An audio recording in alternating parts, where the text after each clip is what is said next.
of a Private by Warren Lee Goss. Cold chills ran up and down my back as I got out of bed after the sleepless night and shaved preparatory to other desperate deeds of valor. I was 20 years of age, and when anything unusual was to be done, like fighting or courting, I shaved.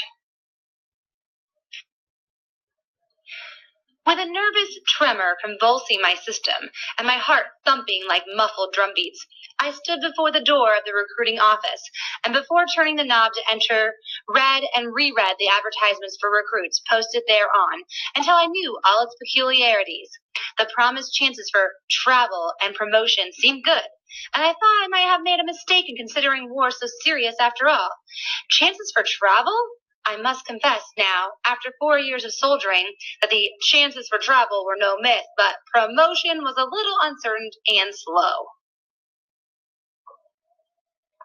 I was in no hurry to open the door. Though determined to enlist, I was half inclined to put it off a while. I had a fluctuation of desires. I was faint-hearted and brave. I wanted to enlist, and yet here I turned the knob and was relieved.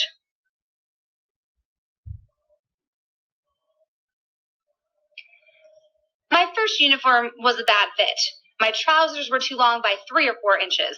The flannel shirt was coarse and unpleasant, too large at the neck and too short elsewhere. The forage cap was an ungainly bag with pasteboard top and leather visor. The blouse was the only part which seemed decent, while the overcoat made me feel like a little nubbin of corn and a large preponderance of husk. Nothing except Virginia mud ever took down my ideas of military pomp quite so low. After enlisting, I did not seem of so much consequence as I had expected. There was not so much excitement on account of my military appearance as I deemed justly my due. I was taught by my phaetons, and at the time I thought the drill master needlessly fussy about shouldering, ordering, and presenting arms. At this time, men were often drilled in company and regimental evolutions long before they learned the manual of arms because of the difficulty of obtaining muskets. These we obtained at an early day, but we would willingly have resigned them after carrying them a few hours. The musket, after an hour's drill, seemed heavier and less ornamental than it had looked to be. The first day I went out to drill, getting tired of doing the same things over and over, I said to the drill sergeant, "Let's stop this fooling and go over to the grocery." His only reply was addressed to a corporal. "Corporal, take this man out and drill him." And the corporal did. I found that suggestions were not so well appreciated in the Army as in private life, and that no wisdom was equal to a drill master's right face, left wheel, and right oblique march. It takes a raw recruit some time to learn that he is not to think or suggest, but obey.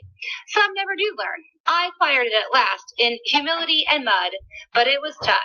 Yet I doubt if my patriotism during my first 3 weeks' drill was quite knee-high. Drilling looks easy to a spectator, but it isn't. After a time, I had cut down my uniform so that I could see out of it, and had conquered the drill sufficiently to see through it, and then the word came, on to Washington. Created using Powtoon.